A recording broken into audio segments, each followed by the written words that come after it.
joining us now. Guys. Thank you, Karoline. Thank you.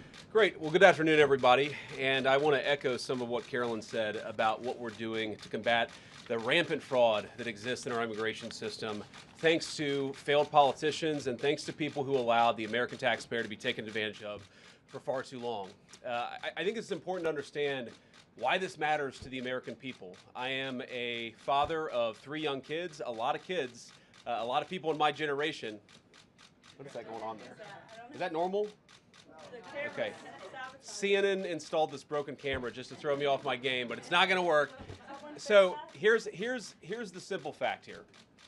If you're a young parent struggling to afford childcare in the United States of America, there are programs that we have to make it easier for your kids to get in daycare, for your kids to get in preschool. Those programs should go to American citizens, not be defrauded by Somali immigrants and others. Make it hard for you to get the access to the resources you need. But number 2, making it easier for people who shouldn't even be in this country to fleece the United States and our taxpayers to begin with.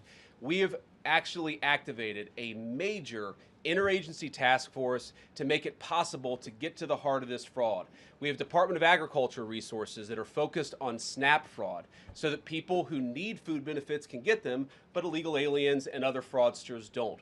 We have over 1,500 subpoenas that the Department of Justice has issued to get to the heart of the fraud ring. We've done almost 100 indictments, mostly Somali immigrants, but also a few others. And of course, we're looking in with broad investigatory authority to a number of the instances of wrongdoing that we've seen in Minneapolis. But we also want to expand this. We know that the fraud isn't just happening in Minneapolis, it's also happening in states like Ohio. It's happening in states like California. And so what we're doing in order to help coordinate this remarkable interagency effort from the Trump administration, but also to make sure that we prosecute the bad guys and do it as swiftly and efficiently as possible, is we are creating a new Assistant Attorney General position who will have nationwide jurisdiction over the issue of fraud. Now, of course, that person's efforts will start and focus primarily in Minnesota, but it is going to be a nationwide effort because, unfortunately, the American people have been defrauded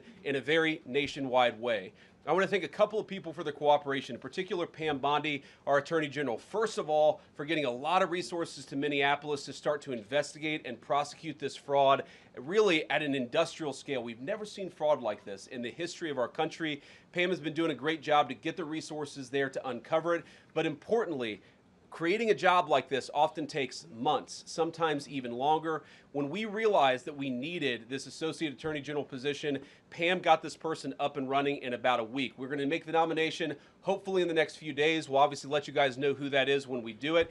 I've talked to Senate Majority Leader John Thune, who has promised me swift confirmation for this official, but this is the person who is going to make sure that we stop defrauding the American people. Here's one final thing I'll say about this. I've heard a lot of people say that we need a special counsel to investigate fraud in the United States of America.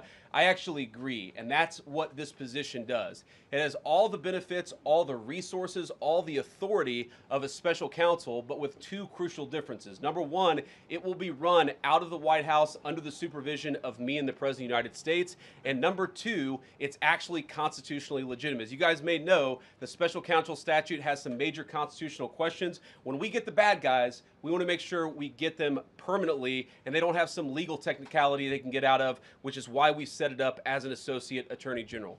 I'll take some questions, but I want to make just one final observation here. When I was actually walking out here, somebody sent me a photo of a CNN headline about what happened in Minneapolis. And this is the headline. I'm just going to read it.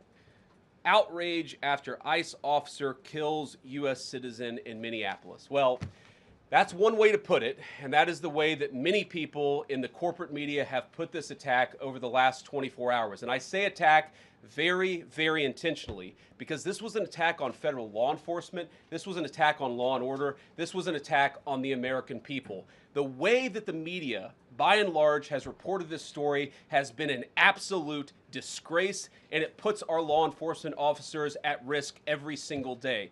What that headline leaves out is the fact that that very ICE officer nearly had his life ended, dragged by a car 6 months ago, 33 stitches in his leg. So you think maybe he's a little bit sensitive about somebody ramming him with an automobile? What that headline leaves out is that that woman was there to interfere with a legitimate law enforcement operation in the United States of America. What that headline leaves out is that that woman is part of a broader left-wing network to attack, to dox, to assault, and to make it impossible for our ICE officers to do their job. If the media wants to tell the truth, they ought to tell the truth that a group of left-wing radicals have been working tirelessly, sometimes using domestic terror techniques to try to make it impossible for the President of the United States to do what the American people elected him to do, which is enforce our immigration laws. The President stands with ICE.